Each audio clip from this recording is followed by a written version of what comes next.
brothers and sisters, welcome back again sa ating sharing for faith of God. In the name of the Father, into the Son, into the Holy Spirit. Amen. Lord, napapasalamat ako sa iyo sa mga grasya na ipinagkaloob mo sa akin, sa mga pagtulong sa araw-araw kong buhay. Napapasalamat ako sa iyo, Lord, at humingi ako ng kapatawaran sa mga pagkakamali at mga pagkukulang na aking nagawa sa buhay. Lord, I'm sorry. Ngayong araw, aking ibabahagi, Lord, ang mga biyaya na dapat namin na iyong katawhan, pag-aingatan, at mahalin ang bawat bagay na nagsimula sa iyo at nagmula sa iyo. Lord, maraming salamat sa iyong gabay. Amen. Brothers and sisters, today, ibabahagi ko sa inyo ang isang tinatawag na regalo ng Diyos na bawat isa sa atin, bawat tao sa sanlibutan na ito, masabi natin na bakit ganon, bakit ganyan. Dahil na minsan, pag mayroon tayong hinihingi at binibigay sa atin, tayo ay tuwang-tuwa.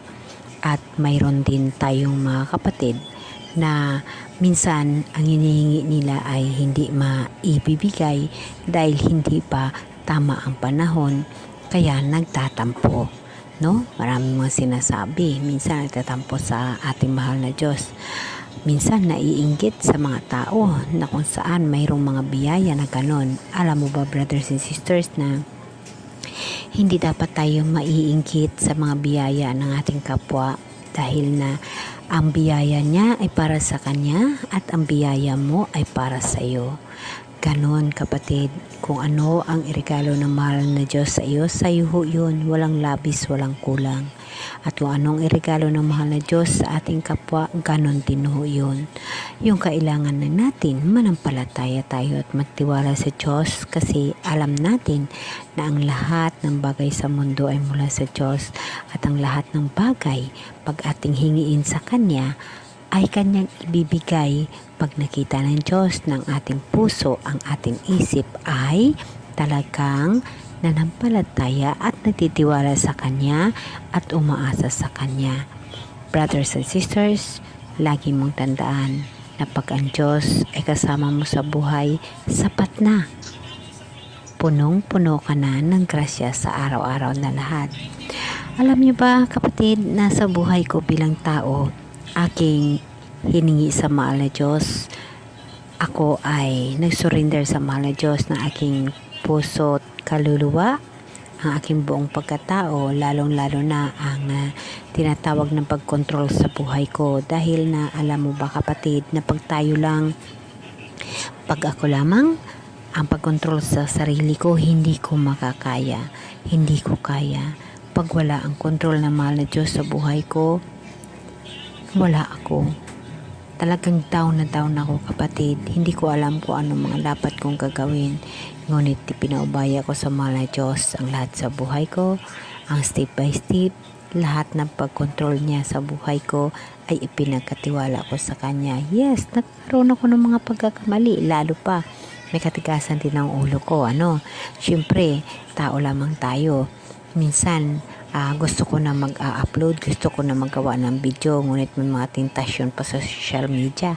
Mag-Facebook pa ako o mag-post pa ako ng kung ano-ano dyan bago ako gumawa ng aking video na kung saan kinakausap ko ang mahal na Diyos o kaya ang pagbabahagi ng pagsaksi ko sa pagmamahal ng mahal na Diyos. Minsan, mailagay natin ang mahal na Diyos sa ikalawang prioridad. Ang pagkakamali ko bilang isang tao na ang lahat ng ginagawa mo ay kaaya-aya sa Kanyang paningin. Yes, brothers and sisters, hindi natin maiwasan na magkaroon tayo ng pagkakamali o ng mga kasalanan sa sanlibutan. Tao lamang tayo. Kailangan nating magising sa katotohanan na ang pagkakamali, ang mga bagay na mga pagkakamali ay na sa katawan tao natin. Ngunit yan lahat ay hindi natin dapat ipinanatili na masama ang gagawin natin or pagkakamali ang gagawin natin, dahil mayroon tayong panahon at oras upang mag-repent, upang magsisisi tayo sa ating mga ginawang mga pagkakamali, sa mga kasalanan na ating ginawa.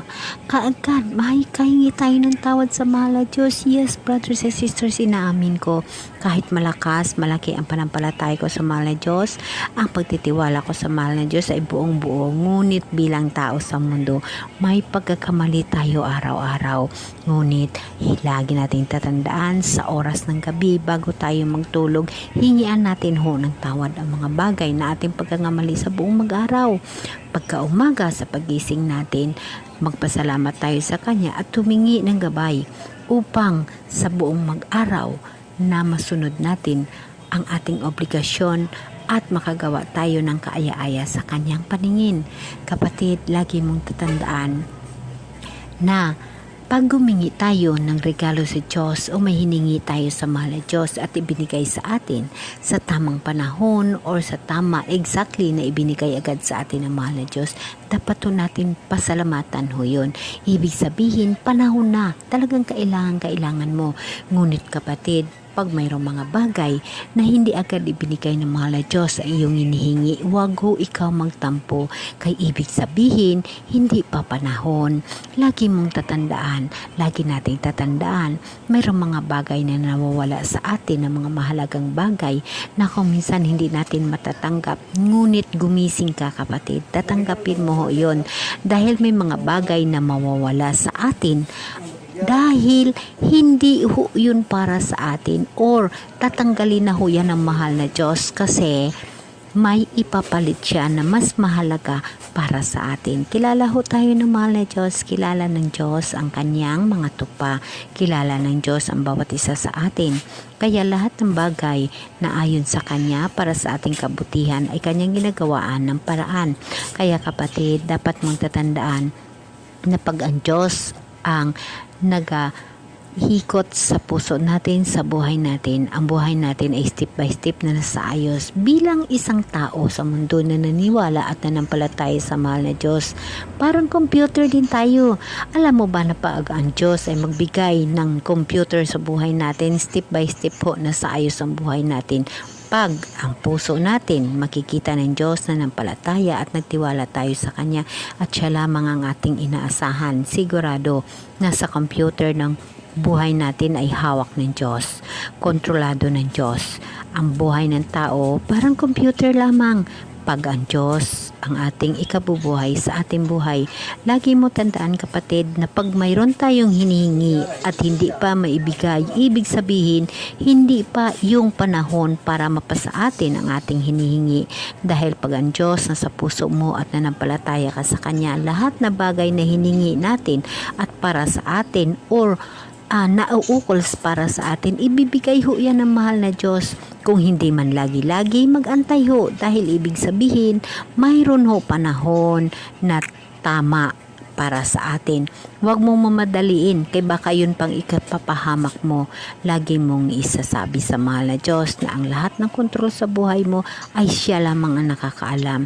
Kaya lagi mong tatandaan na kung anong nakikita mo na nangyayari sa kapwa mo, na nagkaroon siya ng biyaya, sa Kanya yun. Walang bawas, walang kulang. At mayroon din ikaw. May sarili ka ring biyaya na mula sa Diyos na yun ay mula sa puso natin kung paano tayo nanampalataya at nagtiwala sa Diyos.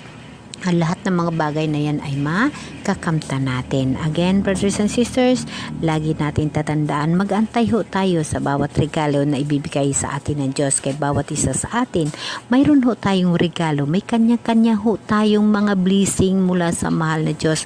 Kaya huwag kang maiinggit sa bawat isa sa atin. O kanino man na tao nakikita mo na nagkaroon ng ganito, nagyaman, or may mga bagay na nakikita mong bago, huwag ikaw maiinggit, dahil bawat isa sa atin mayroon tayong regalo sa mahal na Diyos. Ganon pa man, ang pinaka-priority natin ay ang ating relasyon sa mahal na Diyos, na pag ang relasyon mo sa mahal na Diyos ay buong buo kapatid, walang hirap sa mundo. Lagi nating paghahandaan ang pagbabalik ng ating mahal na Diyos at iyon ay ang judgment. So kapatid, handa ka na ba sa pag-atharap natin sa pagsalubong sa mahal na Diyos? I hope na lahat tayo ay nakapaghanda sa mga bagay na iyon para sa ating kaluluwa sa buhay na walang hanggan. Amen, amen.